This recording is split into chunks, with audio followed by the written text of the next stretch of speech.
Hello guys, welcome back. So just to recap where we started with our operating budget, we've done sales, we've done production.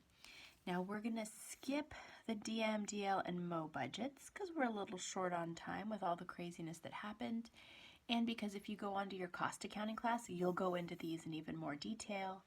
For now, just know that the DM, DL, and MO budget, these are all created after the production budget, and you can guess what each one does. The DM budget predicts how much the company will pay for direct materials given their production requirements, how much the company can expect to pay on labor costs given their production for the period, and how much they anticipate on spending for overhead, both variable and fixed, given their level of production.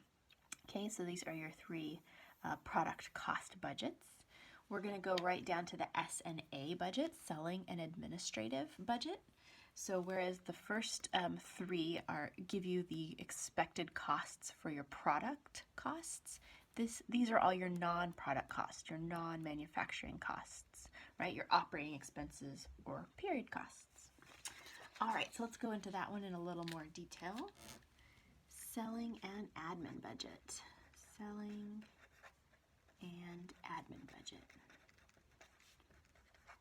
So we know we can't prepare it first or second. It's driven by all of the above budgets, and it's later in the process there. So your selling and admin budget will show your expected, so shows expected non-manufacturing costs. Non-manufacturing, why can't I spell? Costs. Okay, and it's going to classify or segregate, classifies these costs by behavior. So we're going to separate all of our variable costs from our fixed costs so that we can keep that cost behavior separate. We're not going to commingle them. All right, so let's look at that format. So of course we have to have our header, name of the company. You can abbreviate this S&A expense budget.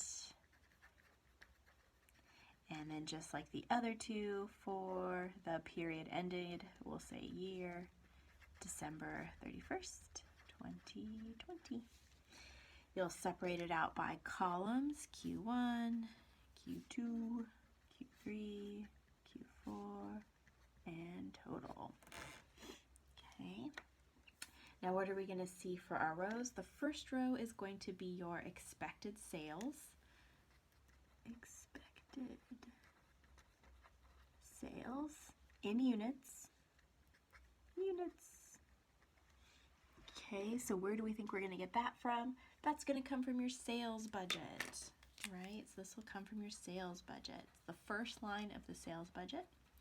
Also the first line of the production budget has that information. Okay, so you're going to pull that forward.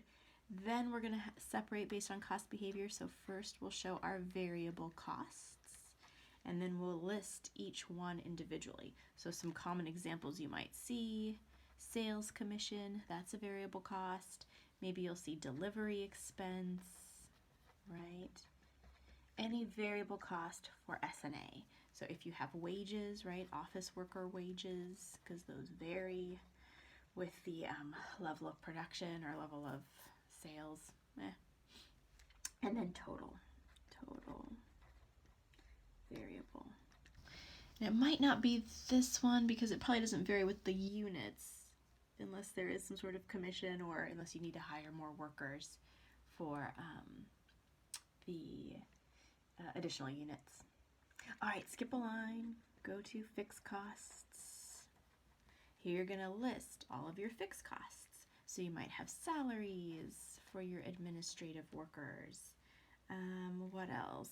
Depreciation, if it's on office equipment, right? Office equipment, salaries for admin, rent on office, taxes on office, utilities on office, yada, yada, yada, if it was fixed. Okay, and then we'll have our total fixed costs.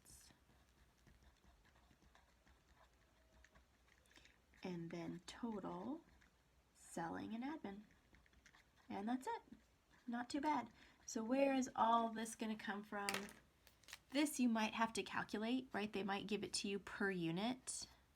$1 a unit, 50 cents per unit, $3 per unit, and then you just multiply it by the unit. So you might have to calculate these figures, or they may be given. Fixed costs are usually given. Maybe you'll have to calculate if they give it to you as like a total fixed cost for the year, and then you just divide it by 4. Okay, but not too bad. Okay, let me show you a prettier format. This is out of your book for the Selling and Administrative Budget. Okay, so there you go. Just list each one by category.